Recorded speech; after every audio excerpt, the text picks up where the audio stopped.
हमारे अंतर्राष्ट्रीय हिंदू परिषद के प्रांत के अध्यक्ष है, इसलिए आग्रह करके यहाँ बिठाया मैंने। जय श्री राम। अंतर्राष्ट्रीय हिंदू परिषद, राष्ट्रीय बजरंग दल, राष्ट्रीय महिला परिषद ओजस्विनी, यह हमारे संगठनों की कल से 2 दिन राष्ट्रीय महाअधिवेशन हो रहा है।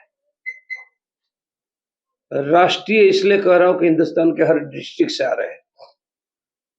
महाअधिवेशन इसलिए कि हर एक डिस्ट्रिक्ट से 8 से 10 हमारे डिस्ट्रिक्ट के ऑफिस बेरर, ऐसे लगभग 4-5 हजार पदाधिकारी आज रात तक यहां पहुंच रहे हैं। यह राष्ट्रीय महासम्मेलन का उद्देश्य अब तो हिंदू ही आगे सुरक्षित, समृद्ध, सम्मान युक्त हिंदू, स्वस्थ हिंदू, स्वावलंबी हिंदू, उनकी यहां मास्टर प्लान बनने वाला है। हमारा संकल्प है भारत में मंगल या शनिवार शाम हर गांव, शहर की हर गली में 1 लाख हनुमान चालीसा, 1 वर्ष में 1 लाख जगह पर हनुमान चालीसा पूरा करने का।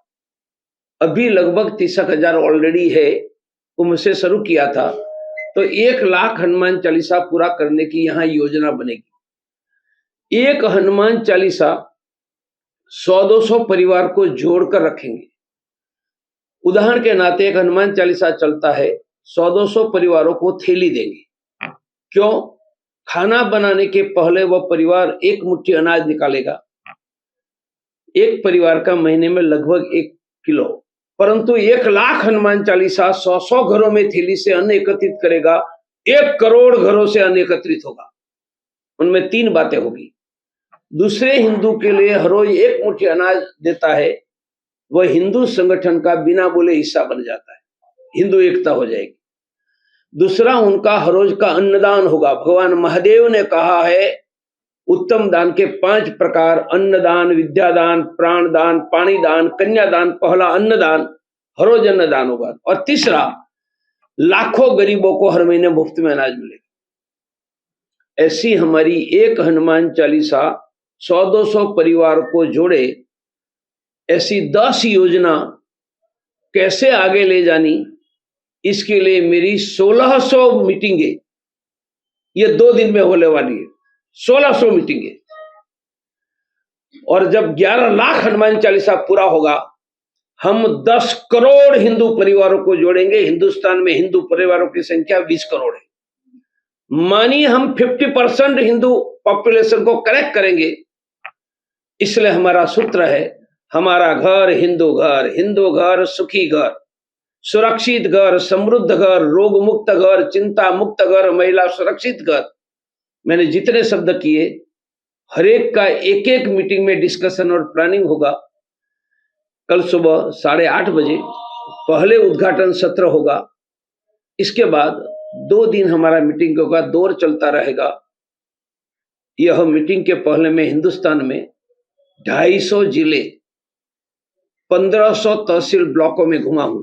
आसाम से लेकर जम्मू कश्मीर में राजौरी, पुंछ, पाकिस्तान बॉर्डर पर धुबरी डिस्ट्रिक्ट जहां 82% मुस्लिम है, बांग्लादेश बॉर्डर आसाम में, भूटान बॉर्डर पर चिरांग, तो मैं Bhutan border, Bangladesh border, Pakistan border, ऐसे 250 जिले, 1500 तहसील ब्लॉक में घूमकर संगठन के कार्यकर्ता को मिलकर आया हूं।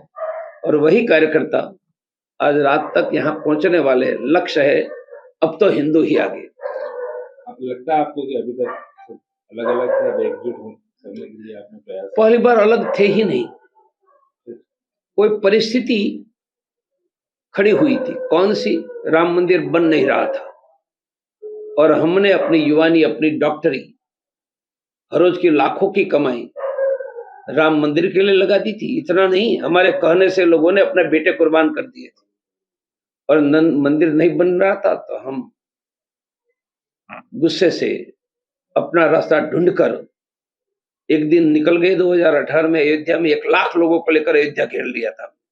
2018 मंदिर बन गया, फिर गले लग गए। साथ में काम कर रहे हैं, आगे भी करेंगे। आप एकजुटता की बात कर रहे हैं, मंदिरों में लोग जाते हैं, दर्शन करते हैं श्रद्धालु के तौर पर, लेकिन उज्जैन के महाकालेश्वर मंदिर में एक शयन आरती, संध्या आरती के तौर पर शुरुआत की है, लेकिन उसमें भी 250 रुपये का शुल्क लिया जा रहा है मंदिर में प्रवेश को लेकर। क्या कहना है? क्या मंदिर में आने वाले किसी भी श्रद्धालु से शुल्क लिया जाता है? सभी से नहीं लिया जा रहा। आरतियों में बैठने के लिए शुल्क लिए जाते हैं, अलग से व्यवस्था है।